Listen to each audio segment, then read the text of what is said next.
Right now I am angry, emotional, confused, gasping for peace and serenity, and so very sad for Elena's family. The president of Pepperdine University and the entire campus processing the latest mass shooting that took the lives of one of their own. Elena Housley, a freshman at the university, one of 12 people who lost their lives at the Borderline Bar and Grill. We join you live for this special edition of Newswaves from the Pepperdine University campus in Malibu. A campus dealing with grief as the latest mass shooting hits very close to home. Good evening, I'm Logan Hall. And I'm Emily Tinser. Pepperdine student journalists have been covering the shooting since late last night when calls from friends at Borderline came in. Rachel Ripp joins us live from outside the bar in Thousand Oaks with the latest information on the shooting and the victims. Rachel? We're live at the Borderline Bar and Grill off of Rolling Oaks Drive, where 12 were shot and dozens were injured last night around 11:20 p.m.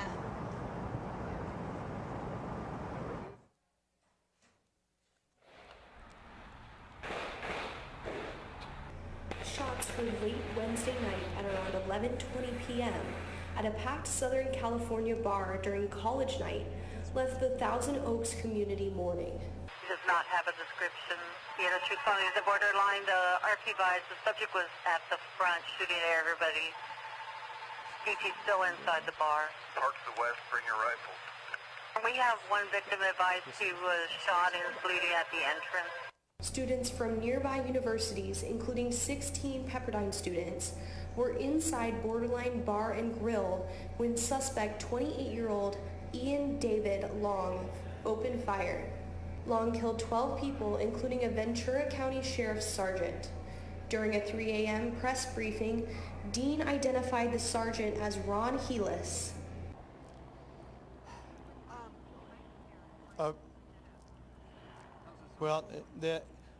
Sergeant Helis died at the sergeant passed away at the hospital about an hour ago. Ron was a hard-working, dedicated sheriff sergeant. He was totally committed. He gave his all, and tonight, as I told his wife, he died a hero because he went in to save lives, to save other people. A Pepperdine student was also among the victims. When deputies entered the scene, Long was dead. Victims say that as soon as Long entered the scene, he started shooting at the security guard and made his way across the dance floor. A lot of people were just running around, the young kids. I just heard the gunshots keep going. Even I was running to the car, I heard the gunshots going. And he reclipped at least one time that I heard, because I heard at least 10 shots, 8 to 10 shots. And then he reclipped and he kept on shooting. And it was a travesty, traumatic loss of life that was unnecessary. And the most sad thing I've ever experienced in my life. Thousand Oaks is considered one of the safest communities in the United States. Today, Newswaves 32 has learned that the weapon used was a .45 caliber handgun with an extended magazine to the Glock gun. FBI officials are investigating alongside Ventura and Thousand Oaks sheriffs, among other security agencies.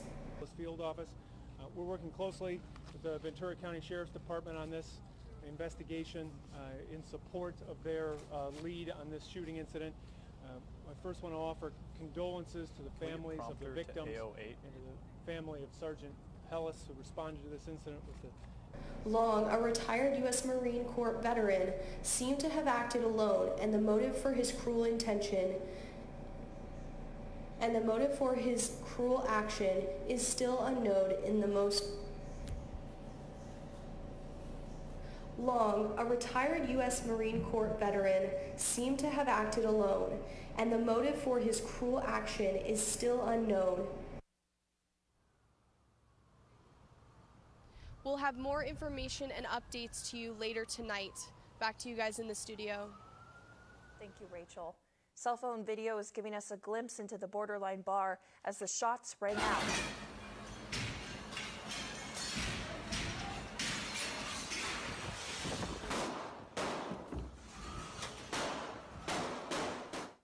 In this video posted by Mr. Knapp on Twitter, we hear at least 10 shots fired. The cell phone video is eerily quiet before the shots ring out. One of the 12 victims of the shooting was one of our own.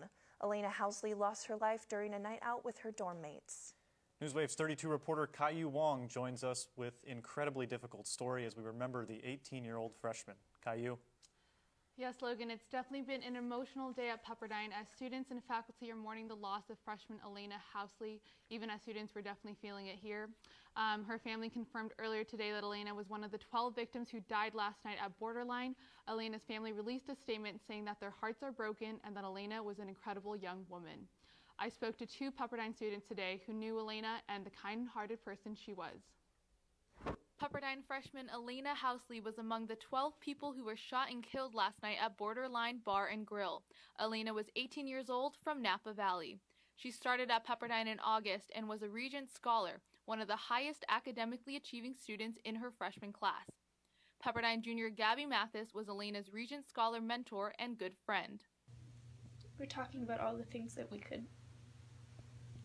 wanted to do, like game nights and poetry workshops together, or just working on writing. Teachers to take, teachers not to take, and it just feels so weird that she's not here anymore. She doesn't deserve that.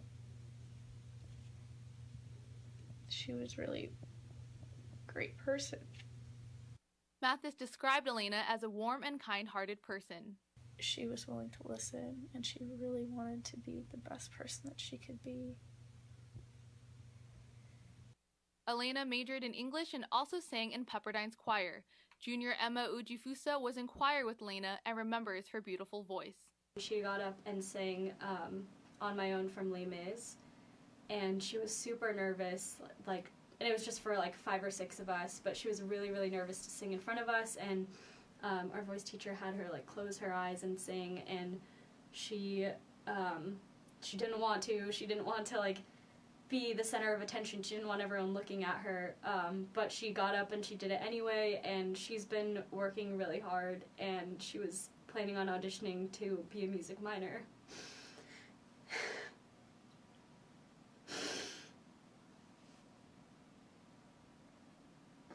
Elena is among several in her family who attended Pepperdine, including her parents and Uncle Adam Housley, a former Fox correspondent.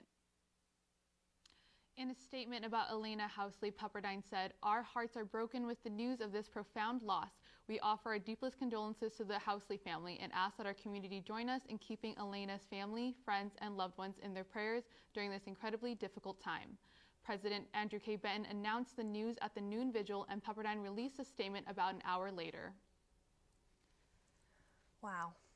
I mean, I think it's pretty clear that everyone who met Elena changed for the better meeting her.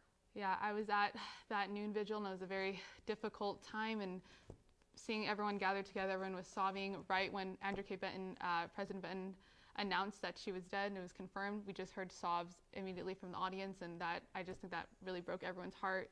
The community is really hurting, but I think everyone here at Pepperdine, there's lots of resources to build community back together, but definitely today was a hard day. I was outside her dorm earlier this morning, and to see the way that everybody was coming together, being there for one another, it was really something special, and it said a lot about our community and our campus. Yeah, students that I talked to said she was planning to study abroad in Florence next year, and that one of her biggest goals was to write a book in Florence because she loved the Renaissance, and she really was really excited to be there in Italy. Kayiu, thank you so much. Thank you. Sergeant Ron Helis had been set to retire from the Ventura County Sheriff's Department next year after 29 years of service. Last night, Sergeant Helis was the first officer to enter the Borderline Bar and Grill, and it would be the last act of his life. He was shot several times upon entering. He died in the hospital, and a few hours later, his body was escorted in a procession. Hundreds stood at overpasses paying respect to a true hero. Senator Kamala Harris tweeted her support for his heroic actions. In addition to the people killed in the shooting, several others were injured, including 2 Pepperdine students. Newswaves 32 reporter Austin Hall is live at the Los Robles Medical Center in Thousand Oaks. Austin? Hi, we're live right outside of Los Robles Medical Center, where over the course of last night, 11 people were admitted into the hospital. Out of those 11, 10 have been released. The one that was not released was Sergeant Ron Helis of the Ventura County Sheriff's Department. Helis was the first responder last night and arrived at the scene only 6 minutes after the shooting started. He was fatally injured, however, and passed away late last night, around 12 o'clock p.m., right outside the hospital. It looked like other sheriffs of the Ventura County were leaving the hospital, getting into their cars, and driving elsewhere. Whether they were there with Helis' family or not is unclear. We also spoke to a regular of the Borderline Bar and Grill, which we're only 5 miles away from, and she told us that she's a regular there and that a lot of her friends and the bartender that she knew were there last night. Out of them, a lot of them were injured, and even a couple were fatally fell, I should say, last night, but they were not treated at Los Robles. Other than that, we found out that dozens of Cal Lutheran students were there at their weekly line dancing club. Many of those students are unaccounted for, but we do know that one of them, the former president of said club, passed away last night as well.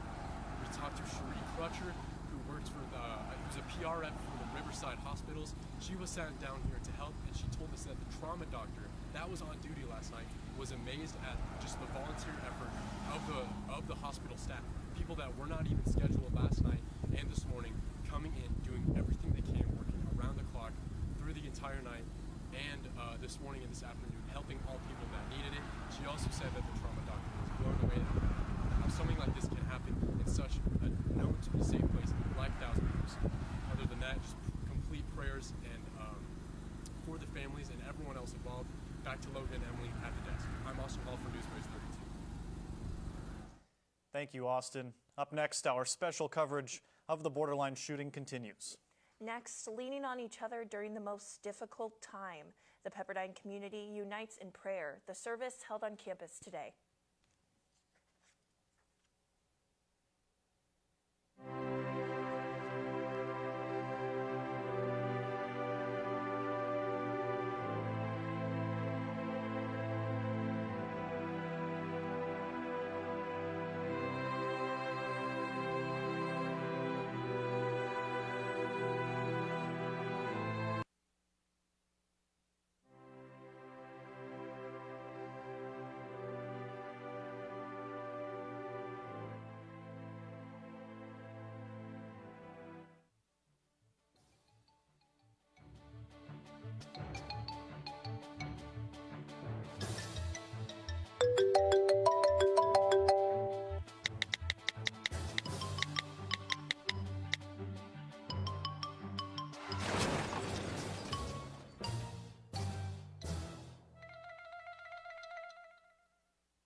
Okay, so we drowned the fire, stirred it, drowned it again, and now just feel if it's cold.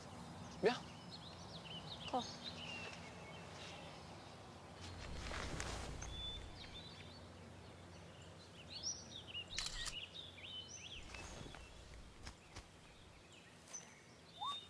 Smokey just gave me a bear hug. I know. Already posted it. Oh, emojis! I thought the conversation just got dumber. Ugh, internet trolls, just ignore them. I like you just the way you are. I believe in you! She's a hugger. Give her a squeeze. How about the hand? Ah, there you go. Thanks, mate.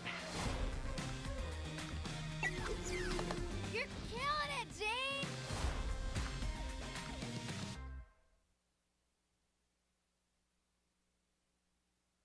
In honor of the 12 victims, President Trump has ordered flags across the country be lowered to half staff. The flags will be at half-mast until Sunday at sunset.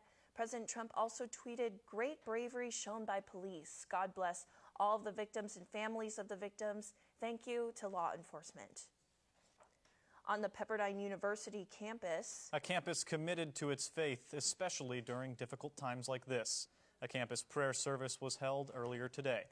Newswaves 32 reporter Nicola Wenz joins us with how the campus is coping. Nicola? Yes, thank you, Emily and Logan. Well, the university responded to this event with a prayer service with more than 450 students, friends, and faculty who came to support and pray. Students were at last night's shooting at Borderline Bar and Grill in Thousand Oaks. 2 students went to the hospital. 1 student, Elena Housley, was shot and killed. As a result, Pepperdine responded with a prayer service at Smothers Theater at noon. Pepperdine's president, Andrew Benton, prayed for the families and confirmed the death of student Elena Housley. Right now I am angry, emotional, confused, gasping for peace and serenity, and so very sad for Elena's family. And I must confirm that we lost Elena last night. The prayer service was filled with family and friends and faculty members who came to support and pray for the victims of last night's shooting, including Sarah Barton, the university chaplain. No one wants to come together for reasons like the one that brings us here today. Lord, listen to your children praying.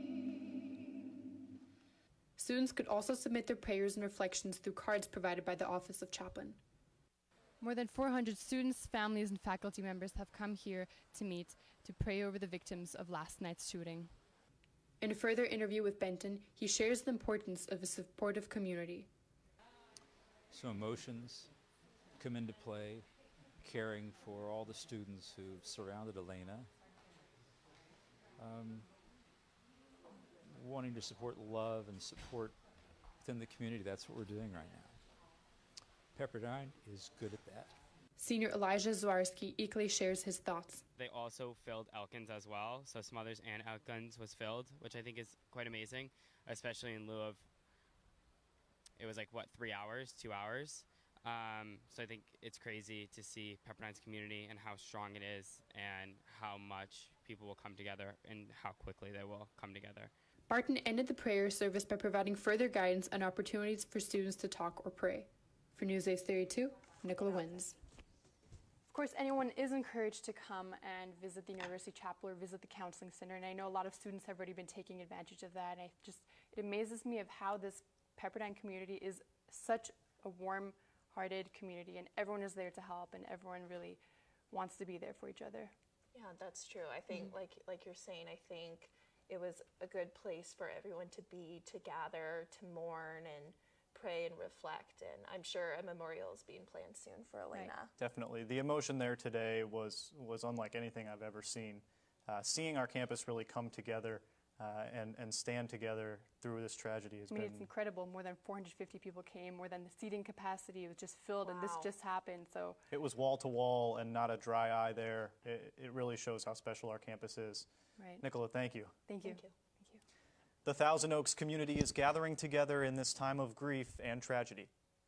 A vigil is taking place at 6 p.m. at the Kavli Theater at City Hall. Overflow parking is available at the lakes. In a tweet, the city says, quote, our hearts go out to all those who have been impacted. Lines to donate blood were massive in front of Lorena High School this afternoon. Thousand Oaks Mayor Andy Fox called for help earlier this morning, asking for O-negative blood specifically for the patients in critical condition. Due to the enormous turnout, there will be another drive at the high school tomorrow from 10 to 3. Now, when we come back, what we know about the suspected gunman. And the double dose of terror for people connected to the Borderline shooting and the Las Vegas massacre.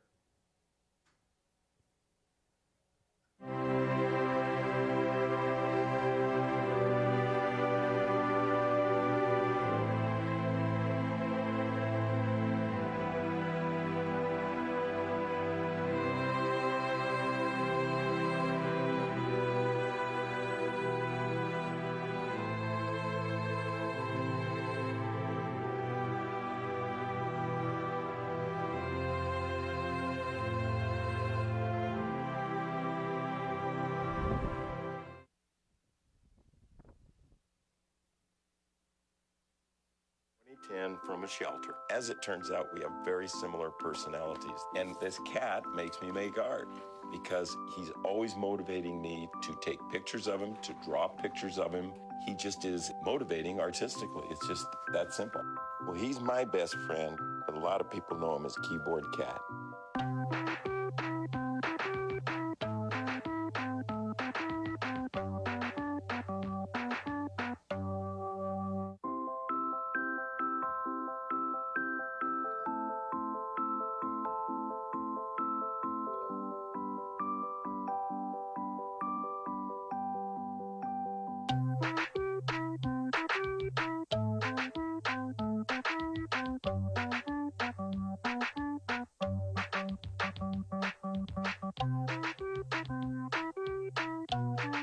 Start a story. Adopt at theshelterpetproject.org.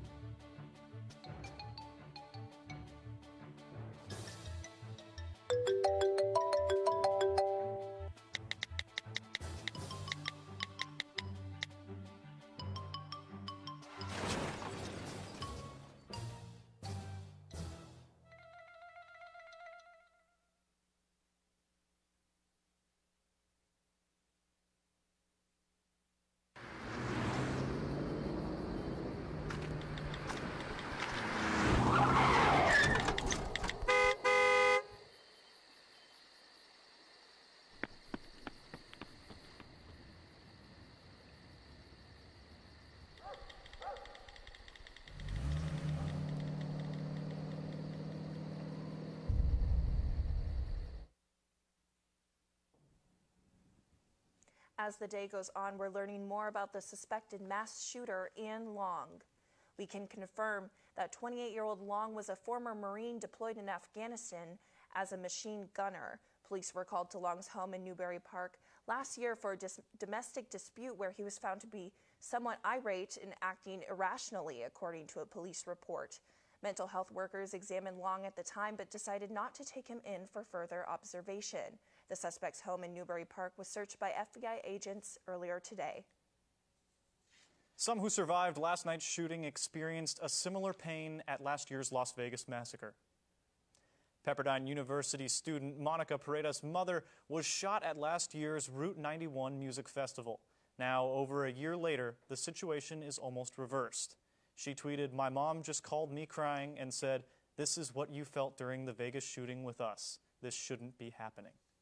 The LA Times says some of the people at Borderline last night were also at the Las Vegas massacre. Newly elected Governor Gavin Newsom reacted this morning to the tragedy and the heroism of Sergeant Helis.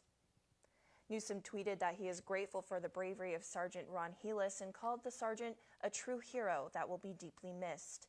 Newsom also said that this doesn't happen anywhere else on planet Earth, and he also tweeted, "Our hearts are with all of the loved ones who were stolen from them too soon." Imagining your distress in the aftermath of a shooting. We are joined by Pepperdine psychology professor in studio next.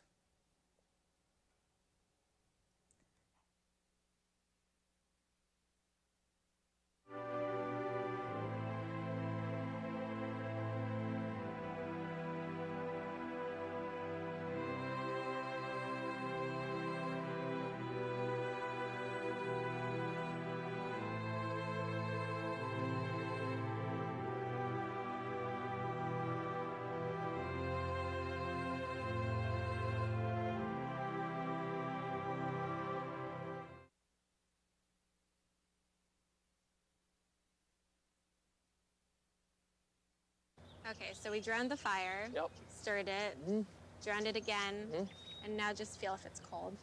Yeah. Cool.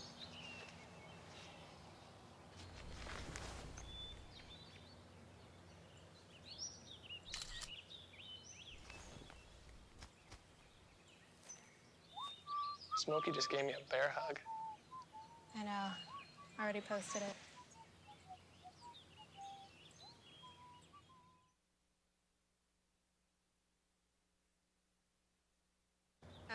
Okay, so we drowned the fire, stirred it, drowned it again, and now just feel if it's cold. Yeah. Cool.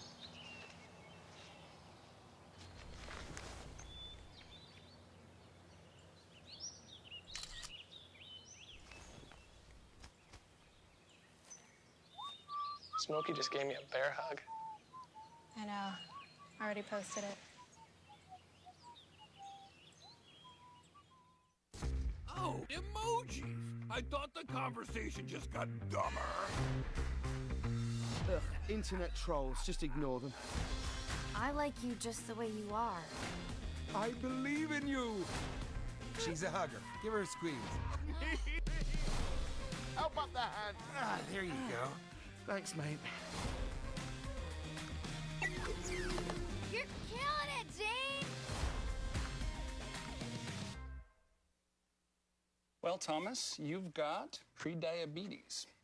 But with more exercise and a change in diet, it can be reversed. I've tried exercising. It just makes me hungry for bacon.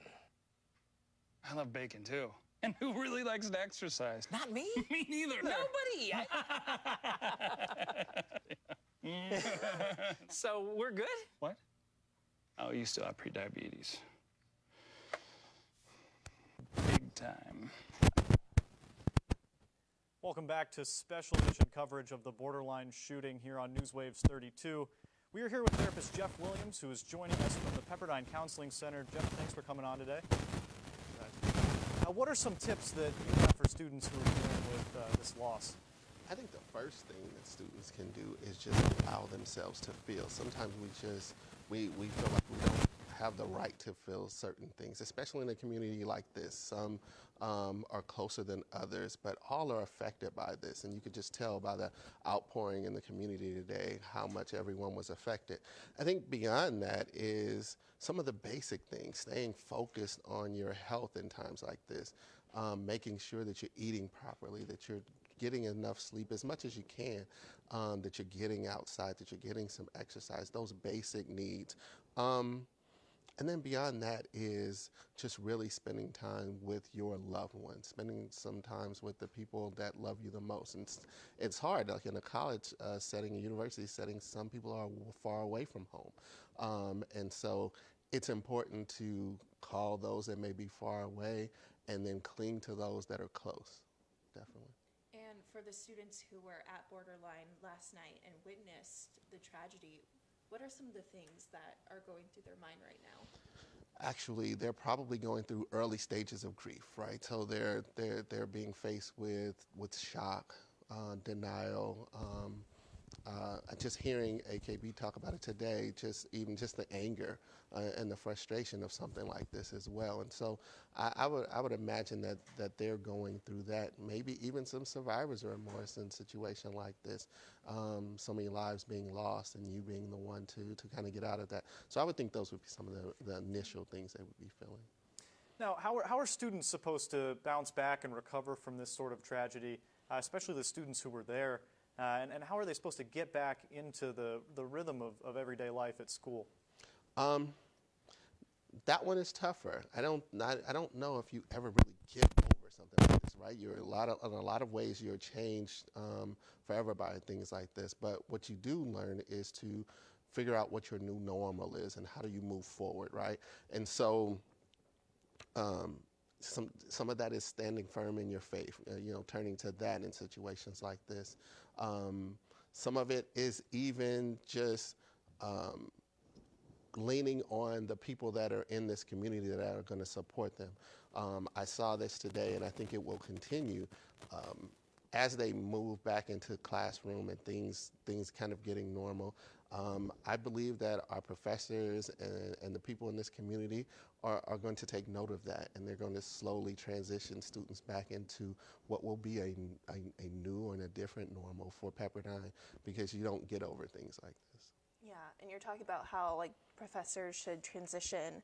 Being a college student is hard. It's like Absolutely. A full-time job in itself, and extracurriculars. How do students balance the toughness of being a college student along with the toughness of dealing with this? It's figuring out what if anything, you can do to kind of prioritize what's most important at this time. Sometimes people feel like they can just continue to do everything that they did before in the midst of tragedies and things like this. And what I believe is that sometimes you have to prioritize things. Sometimes you have to say that I can't do certain things anymore, or I can't do anything for a season, and then come back to those when you're feeling better after you have attended to yourself and you've given yourself time to heal from that.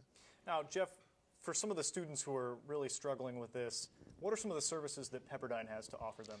Absolutely. Well, first and foremost, I would offer the services of myself and my colleagues in the counseling center, being able to go and receive counseling in those spaces, just to work through some of the things that I referred to earlier, like grief counseling and really just dealing with your reactions to some of the trauma. That would be the first. I mean, the chaplain's office is always available as well, and that was offered. But I think if you're going through some of the significant symptoms that are really disruptive, starting with the counseling center would be first, and then we could, based on that, refer you to other services as well. Perfect. Well, thank you so much, Jeff. Perfect. Thank you. This concludes our special coverage of the Borderline shooting. You can continue to follow our coverage on social media in this time as we process and continue our work as student journalists. Good night.